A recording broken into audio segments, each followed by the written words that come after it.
runtii waxaan aad iyo aad ugu faraxsanahay inaan kala soo qayb galo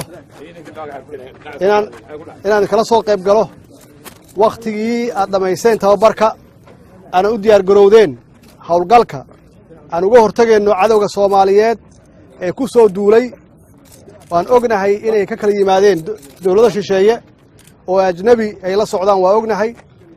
waxa weeye waxa maanta Soomaalida kaga fadhido shacabka Soomaalida kaga fadhiyaan dawladdan ay kaga fadhido dawlad goboleedka Jubbaland iyo federaalka labadaba kaga fadhiyaan markii aad heshaan wixii aad u baahneedeen agabkiinii iyo qalabkiinii inaad ka hortagtaan cadawgaas Soomaaliyeed oo runtii u diiday Soomaaliya horumar iyo mustaqbalba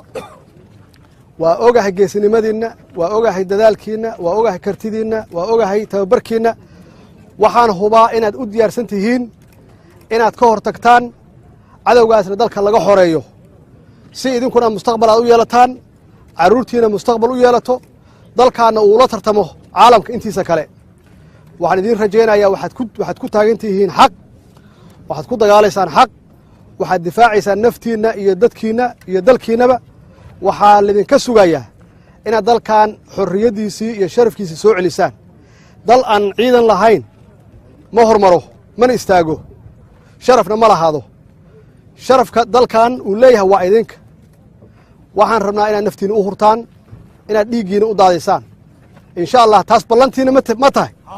ballantiina ma tahay ilaahay midinku ogyahay waxaan kaloo aan hadalkay ku soo gabagabeynayaa waxaad tihiin ciidan qaran ogaada ciidan qaran yaa tihiin 27 sano aan dhibka ku soo jirnay waxa Soomaali meeshaas gaarsiiyay waa qabiil iyo qabyaalad waa ogtiin Soomaha